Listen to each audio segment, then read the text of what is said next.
예, 안녕하십니까. 한국어TV 역사통 세 번째 시간입니다.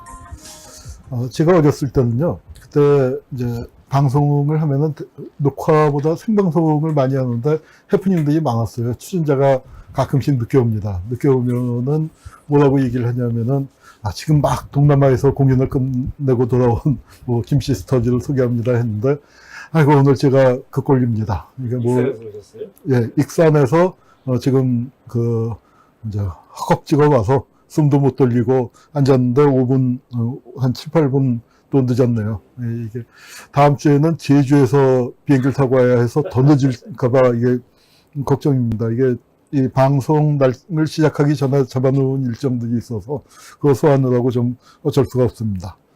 예, 오늘부터 한 5번 정도 일본 특집으로 가려고 합니다. 일본을 제대로 알아야, 제대로 알아야 우리가 제대로 대처할 수 있을 것 같아서 저도 이거 일본을 공부를 안 한 지가 오래돼서 일본사 가만 따져보니까 그러니까 옛날 뭐 노트는 어디 갔는지도 모르겠고 책들 조금 뒤져보다 보니까 미국에 있을 때 공부한 게 거의 대부분이에요. 그러니까 한 25년에서 거의 30년 가까이 6, 7년 전에 공부했었던 것들을 기억을 되살려서. 근데 뭐 세월이 너무 흐르다 보니까 기억이 잘 안 나는 것도 많고요. 그래서 억지로 하지만 지금 필요에 의해서 만들어 보았습니다. 그래서 오늘 꼭지는요, 전부 이제 오늘은 3꼭지만 운영을 할까 합니다. 하나는 이 역사수다. 처음에 할 건 지금 이 순간의 역사. 지금 이 순간의 역사에서는 한일 관계와 수고 언론의 문제를 짚어보려고 합니다. 한 15분 정도 생각을 하고 있고요. 그 다음에는 한 30분에서 40분 정도, 한 40분 가까이 어렵게 모셨기 때문에 좀 말씀을 많이 듣고 싶어요.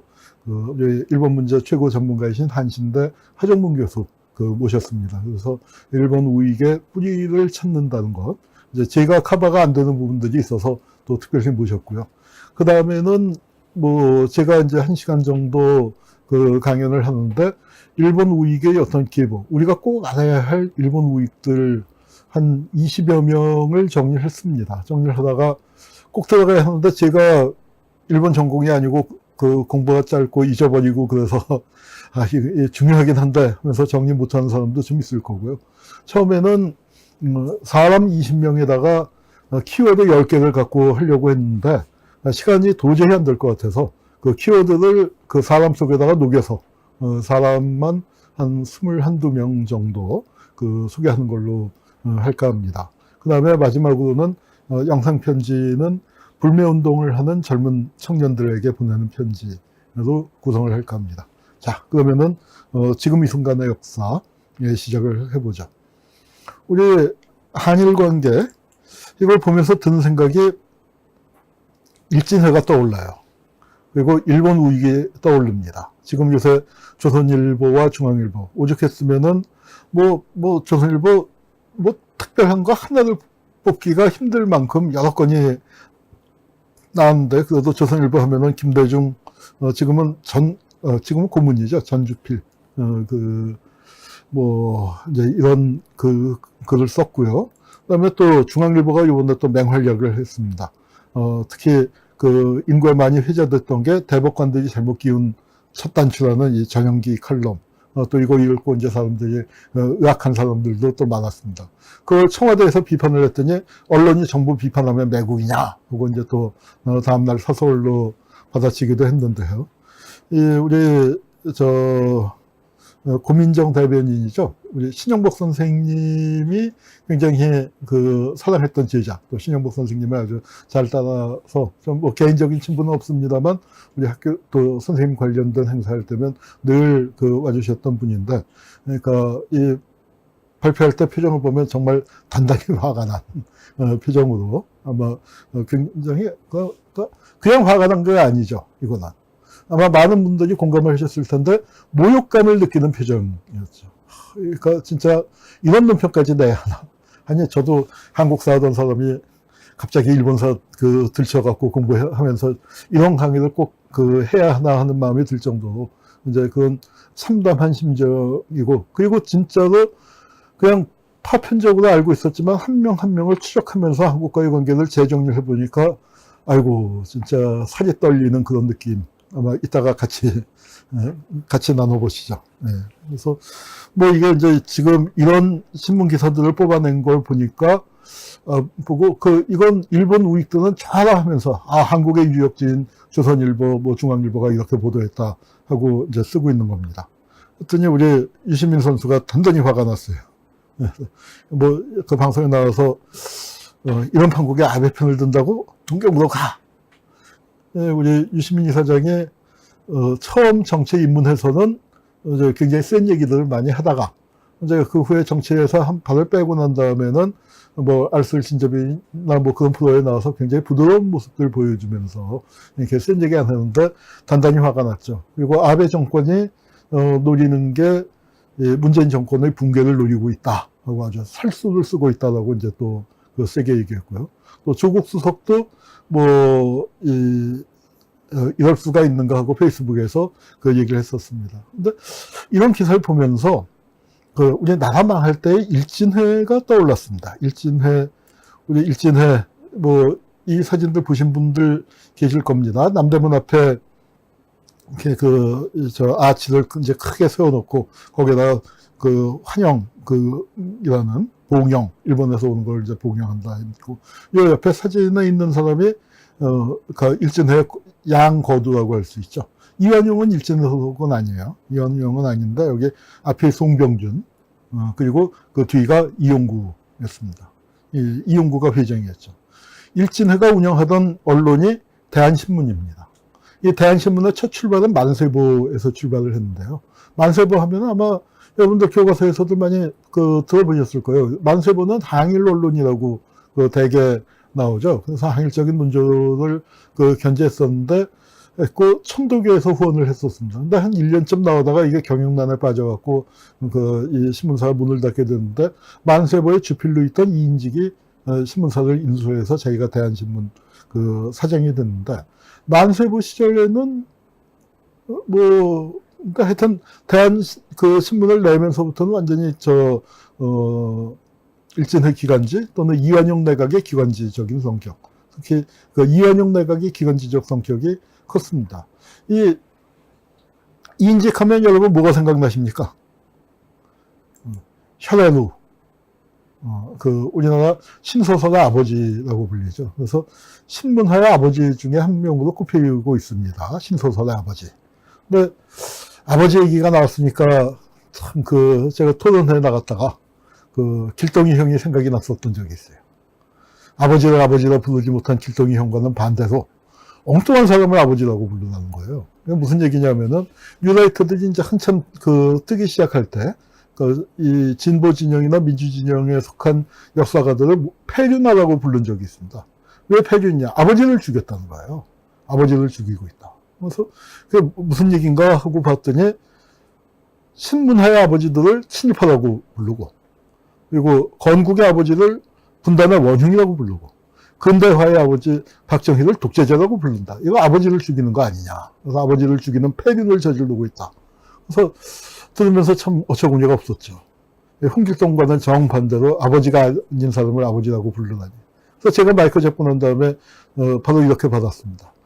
아버지를 죽였다고 하는데 우리 아버지 아닌데요? 이 사람들은 오히려 우리 아버지를 죽인 사람들이다. 왜 대한민국의 역사적인 아버지가 친일파 나부랭이들, 그건 나라 팔아먹은 놈들, 나라 찢어먹은 놈들, 그리고 나라를 짓밟은 놈들이어야 하는가. 우리에게는 독립운동을 했던 아버지들, 그리고 통일운동을 했던 아버지들, 민주화운동을 했던 분들이 우리 아버지로 있지 않는가. 그래서 우리는 아버지의 위치를 찾아드리는 일을 하고 있을 뿐이다. 우리가 효도하고 있는데 왜 폐륜이라고 그래? 하고 이제 저도 받은 적이 있었는데, 신문하의 아버지라고 역사 교과서에 덜어 나오고 있습니다. 그런데 이인직을 진짜로 역사책에 낸다면은 이 현의로 소설 쓴 걸로 들어가야 할까요? 저는 그거 아니라고 생각합니다. 이인직이 뭘 했냐? 대한신문 사장으로서 중요한 역할을 했습니다. 명색이 신문사 사장이지만 이완용의 최측근 비서예요. 이완용의 정치 비서 역할을 하면서 했는데, 이완용이가 한국 최고가는 친일파지만 이완용이 영어는 잘했는데 일본말을 못했습니다. 그래서 이완용을 대신해서 일본에 건너가서 뭘 했냐면 한일 그 강제 병합, 한일 당시 이제 일한합방이죠. 그때 용어는 일한합방의 실무 조건을, 그러고 나면은 이제 이완용이한테는 돈을 얼마 주고 뭐 하는 그 나라 팔아먹는 그 실무 교섭을 맡은 거예요. 500년대 왕조를 팔아먹은 실무 책임자입니다. 역사책에 기록을 하면 그걸로 기록을 해줘야 하는데, 인적은 현의도를 썼다고 하는데, 현의도 소설 제목부터가 웃기죠. 한글로 썼습니다만 피혈자 눈물로자니까 우리말로 하면 피눈물이에요. 아니면 한자로 쓰면 혈루라고 쓰든지 피눈물이라고 써야 하는데 혈의루, 피의 눈물로 했습니다. 이건 뭐죠? 바로 일본의 어조사 노가 있지 않습니까? 우리의 의하고 뜻은 비슷하지만 우리보다 훨씬 많이 붙이죠. 그래서 그거 일본식으로 그렇게 했어요. 거기 일본군은 아주 좋은 사람으로 나와요. 우리 전쟁 고아들을 데려다가 입양시키고 키워줍니다. 의병은 무식한 폭력 집단이에요. 그리고 얘 참 뭐랄까, 이인직 선생님이 미래를 내다보는 꿰뚫는 힘이 있었던 것 같아요. 그 옛날에 결국 한반도의 장래는 미국이 구해줄 것이다. 그래서 이 옥년이 일본군의 도움을 받아서 일본으로 건너갔다가 미국으로 유학을 가는. 그래서 이제 거기서 아주 신문부를 배우는 이제 그런 걸 그렸습니다. 그 이인직이 이 대한신문을 만들고 일진회에서 활동하고 뭐 일진회와 보조를 맞추고 그랬는데, 그때 일진회를 보면은 뭐랄까, 회원수가 100만 명쯤 됐었어요. 그러니까 이게 그냥 나라 팔아먹은 친일파 몇 명이 있었던 조직은 분명 아닙니다.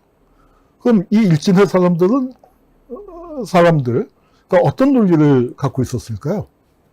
그러니까 아마 이 사람들이 이제 그 한일 합방을 강제 병합을 추진을 했는데, 이 사람들 나름대로의 사명감을 갖고 있었다고 봐야 합니다. 뭐 제가 일진회를 꼭 옹호하겠습니까? 그러나 일진회를 제대로 이해해야죠. 당시 신소설의 세상, 우리 5월의 세일과학을 쓴 최종훈 교수가 한국인의 탄생, 한국인의 발견이라는 2부작을 아주 문학작품으로 한국인을 분석을 했는데, 그 중에서 이 신소설 부분이 정말 참 기가 막힙니다. 왜냐하면 대한제국가 망해라라는 책 제목도 있어요. 그것처럼 그 당시 사람들이 실제로 대한제국이 망하기를 바라는 사람들, 또 망해야 한다. 그런데 실제 들여보면요, 망해야 한다가 아니라 이미 망했어요. 대한제국이 이미 망한 상태나 마찬가지였는데, 그때 강력한 국가 권력이 나와서 사회 질서를 제대로 세워야 한다. 저 신소설에 비춰진 세상은 뭐 진짜 여성들, 뭐 길 가는 여성들 마구 강간하고 뭐 죽이고 돈 뺏고 이런 범죄가 일상화되어 있고, 거기에 국가 권력은 뭐 아주 손을 놓고 있고, 그런 상태에서 서민들이 불안해서 살 수가 없는 세상에 강력한 권력이 나와줘야 하는데, 이 시황조는 이미 운이 다한 거예요. 19세기 말부터. 그러니까 우리 1860년대부터 개벽 새로운 세상이 열리는 걸 이렇게 얘기하지 않았었습니까? 이제 이런 그 상태에서 국가 권력의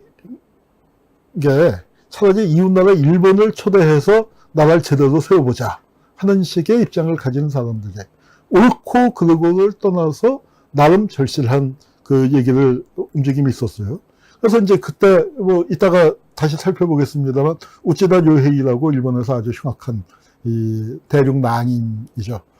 명성황후 시해 사건에서도 큰 역할을 했었는데, 그러니까 이 사람이 우리 얼마 전에 끝난 녹두꽃에 보면 일본 사람들이 와서 뭐 전봉준 도와주겠다고 하는 바로 그 패거리의 대장입니다. 당시엔 천우협이라고 불렀는데, 이제 와서 조선의 세력을 뻗치기 위해서 이제 파트너가 돼줄 사람들, 앞제비 노릇을 해줄 사람을 찾는데, 일전하고 선언이 닿았는데, 일전을 만나고 깜짝 놀랐다는 거예요.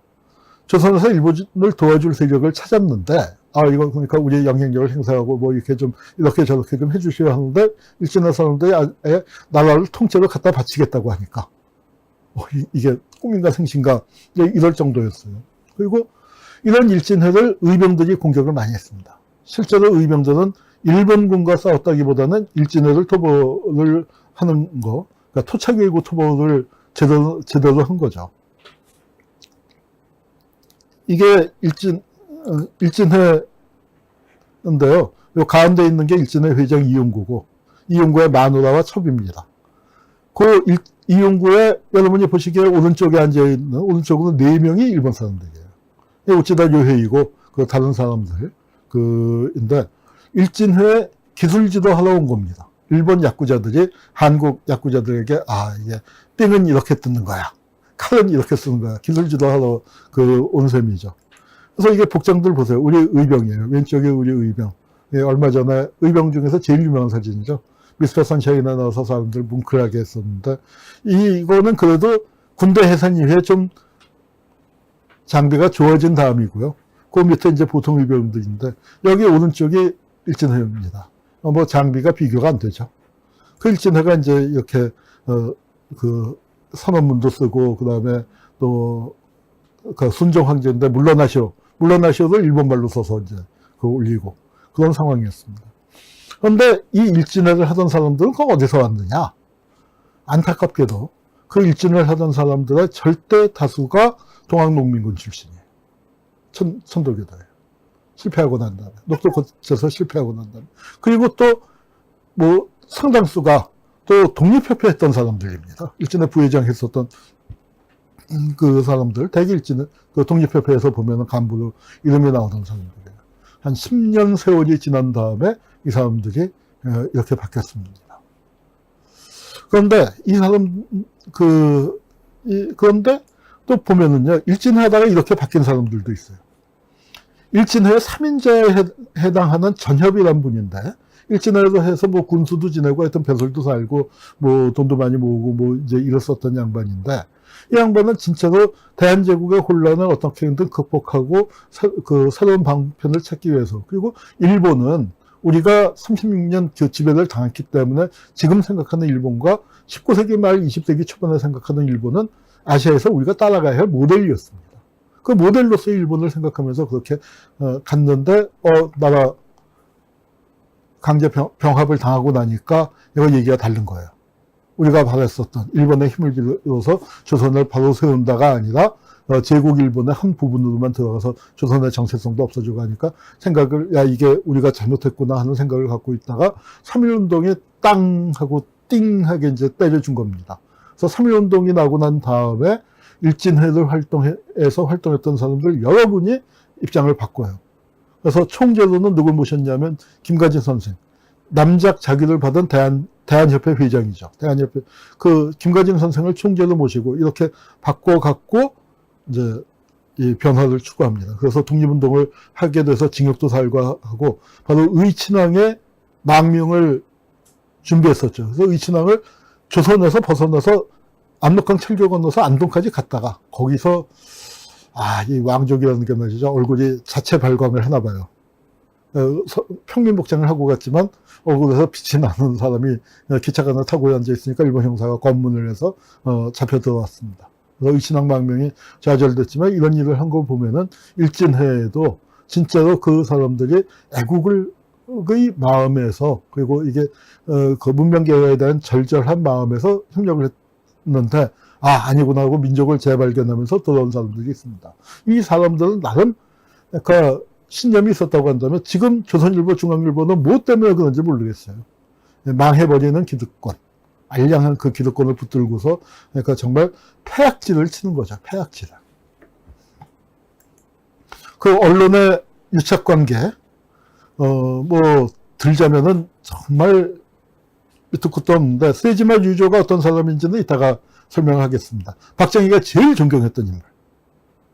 사실은 박정희뿐만 아니라 박정희 죽은 다음에 전두환, 노태우로 이어지는 그 3명의 특급 가정교사, 과외 선생님으로 주요 정책의 방향을 결정지어준 사람입니다. 박정희에게는 종합상사에서 수출 대회부 거는 거, 전두환한테는 서울올림픽, 노태우한테는 3당 통합, 그러니까 보수대연합, 3당 합당을 권유했었던 그 세지마인데, 세지마가 아직 죽기 전에 회고록을 냈을 때 얘기해요. 기사사라는 저희 회고록을 이따 보여드리겠습니다. 회고록을 냈는데, 그때 이 중앙일보가 무려 4회에 걸쳐서 이제 이렇게 신문에 크게 보도를 했습니다. 당시에는 신문의 면수가 그렇게 많지 않을 텐데도 이렇게 보도를 하니까 사람들이 이제 뭐라고 하니까 세지마에 대한 포평, 세지마가 잘한 것도 많어. 그러니까 편견한 건 잘못한 거죠. 그런 기사도 또 내고 그래서 세지마를 이렇게 했었는데, 이병철이가 죽었을 때 세지마가 와서 친구 대표로 조사를 했다고 그래요. 그런 특별한 사이였습니다. 자, 이런 거 하자면 끝이 없는데, 우리가 한편에서 친일파가 살아있어서, 우리 정운현 선수, 정운현 선생이 저하고 동갑입니다. 동갑인데, 지금 같은 때 맹활약을 해야 하는데, 지금 정부에 들어가 있어요. 총리 비서실장으로 있어서 지금 글을 쓰거나 자유롭지는 않지만 정부의 대응에서는 중요한 역할을 할 거라고 생각을 합니다. 친일파가 살아있는 거, 어떻게 살아서 어떤 일을 하는지 우리가 앞으로 오늘까지 5주간에 걸쳐서 집중적으로 볼 거고요. 거기에 대해서 이 뉴라이트 패거지 쪽에서는 반일 종족주의라는 책이 또 나왔습니다. 말도 희한하죠. 종족주의.